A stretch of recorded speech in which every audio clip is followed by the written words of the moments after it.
লাখ টকীয়া বিটেল ৭৫,০০০ টকীয়া ৰাম ৫৫,০০০ টকীয়া চুটাপৰি চিৰহী যমুনাপুৰী কাণপুৰী ক্ৰছ ভিন্ন জাতৰ ছাগলীৰে এতিয়া ভৰি পৰিছে গুৱাহাটীৰ বজাৰ খদমদম লাগিছে পাঞ্জাৱৰীস্থিত ছাগলীৰ বজাৰত ১০,০০০ৰ পৰা ১ লাখ টকালৈ উঠিছে ছাগলীৰ দাম ছাগলী ক্ৰয় কৰিবলৈ বজাৰলৈ আহিছে বহুজন উদ্দেশ্য এইটি সোমবাৰে দেশজুৰি উদযাপন হ'ব পবিত্ৰ ঈদ-উজ-জোহা আৰু এয়া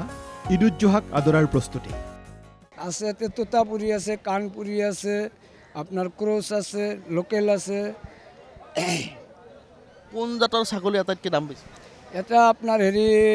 পাৰ্টনাৰ এটা বিক্ৰী হ'লে 55,000 আৰু দুটা লোকেল বিক্ৰী হ'লে 98,000 1 লাখ টকালৈ চুইছে হৈছে আমি শিৱসাগৰৰ পৰা আহিছোঁ বজাৰৰ পৰা কেইটা আনিছে ছাগলী আনিছিলোঁ 25টা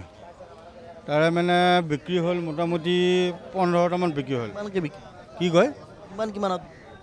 আজি অলপ বজাৰটো মানে বহুত ঠাণ্ডা আছে আৰু 16,000 17,000 এনেকুৱা ৰেঞ্জত বেচা কিনা হৈছে ঈদৰ কোৰবানীৰ বাবে পুৱাই পাঞ্জাৱৰীস্থিত ছাগলীৰ বজাৰলৈ ওলাই আহিল বহুজন মন পচন্দৰ ছাগলী এটা কিনাৰ হেঁপাহ সকলোৰে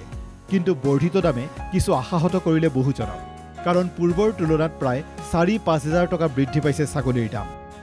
আগৰ তুলনাত 2,000-4,000 একোটাত তেনেকৈ বেছি হৈছে আৰু পচন্দ হৈছে কিন্তু দামৰ পচন্দ নহয় দামৰ লগতো নিমিলে কিছুমান পচন্দ নহয় তেনেকৈ আছে আৰু কাহিলী পৰা দক্ষিণ গাঁও ল'লে নে ছাগলী নাই লোৱা নাই চাই আছোঁ এতিয়া পচন্দ হৈছে পচন্দ হোৱা নাই জাষ্ট আহিছোঁ দামৰ কাৰণে পৰা নাই বাবাজান আমি বুঢ়া মানুহ এটা বিচাৰি আছোঁ এটা ল'ম আশা কৰি আহিছোঁ কিন্তু যিটো মাৰ্কেট এই মাৰ্কেটত আমাৰ পচন্দ হৈছে কিন্তু দামৰ কাৰণে কিনিব পৰা নাই ঈদৰ কোৰবানীৰ বাবে অসম পশুধন নিগমৰ আদৰণীয় পদক্ষেপ পাঞ্জাৱৰীস্থিত পশুধন নিগমৰ কচাইখানাত ঈদৰ পুৱা ৫ বজাৰ পৰা আৰম্ভ হ'ব কোৰবানী ইছলামিক ৰীতি নীতি অনুযায়ী হ'বলগীয়া কোৰবানীৰ বাবে লোৱা হ'ব সামান্য মাচুল সম্পূৰ্ণ চাফ চিকুণতাৰে এই কোৰবানী প্ৰথা অনুষ্ঠিত কৰাৰ প্ৰতিশ্ৰুতি কচাইখানাটোৰ কৰ্তৃপক্ষৰ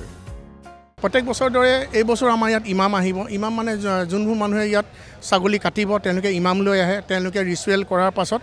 ছাগলীটো হালাল কৰাৰ পাছত আমাক হেণ্ডঅভাৰ কৰি দিয়ে আমাৰ মানুহ আছে স্পেচিয়েল মানুহ যোনখিনি ট্ৰেইন হয় তেওঁলোকে ধুনীয়াকৈ কাটি মেলি হাইজিন মেইনটেইন কৰি পেকেট কৰিব 3টা পেকেট কৰিব এটা পেকেট হ'ল নিজৰ কাৰণে এটা পেকেট হ'ল দান দিয়াৰ কাৰণে দুখীয়া মানুহক এটা পেকেট হ'ল নিজৰ ফেমিলি মেম্বাৰক দিবৰ কাৰণে ঠিক সেইদৰে যোনখিনি ছিষ্টেম আছে সেই ছিষ্টেমখিনি আমি মেইনটেইন কৰি আমি প্ৰত্যেক বছৰৰ দৰে এই বছৰ আমি ইয়াত কিছুমান ব্যৱস্থা পদক্ষেপ লৈছোঁ যাতে হুকাৰু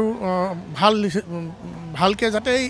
আমাৰ বক্তৃত্ব আমাৰ ইয়াত উদযাপন কৰিব পাৰে মানুহখিনিয়ে ইফালে ঈদক লৈ ৰাজ্যব্যাপী শুভেচ্ছা সদৌ অসম গৰিয়ামৰীয়া দেশী জাতীয় পৰিষদ আৰু আমচুৰ অন্য সম্প্ৰদায়ৰ প্ৰতি লক্ষ্য ৰাখি ঈদৰ কোৰবানী কৰাৰ আহ্বান সংগঠন দুটাৰ নেতৃত্বৰ পবিত্ৰ ঈদ-উল আজহাৰ উপলক্ষে আমি আমচুৰ পৰিয়ালে অসম তথা ভাৰতবাসীলৈ পবিত্ৰ ঈদৰ শুভেচ্ছা জ্ঞাপন কৰিছোঁ আৰু এই পবিত্ৰ ঈদে বিশেষকৈ আমাৰ অসমৰ প্ৰতিটো জাতি জনগোষ্ঠীৰ মাজত ভাতৃত্বৰ একতাৰ সম্পত্তি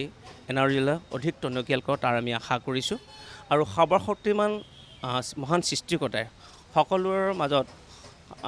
শান্তি বিয়পাই দিয়ক তাৰ আমি আশা কৰিছোঁ সকলোৱে উল্লাস মালাহেৰে আনন্দৰে এই পবিত্ৰ ঈদ পালন কৰাৰ বাবে আমি আহ্বান জনালোঁ ঈদটোত যিটো আমাৰ বিভিন্ন গুৰুত্বপূৰ্ণ কথা থাকে বিশেষকৈ কুৰবানীৰ কথা থাকে গতিকে এই ক্ষেত্ৰত আমি আমাৰ পৰা আহ্বান যে সকলোৱে খুব নিয়ম নীতিৰে সাৱধানেৰে যাতে অন্য সম্প্ৰদায়ৰ বা অন্য ব্যক্তিৰ মনত আঘাত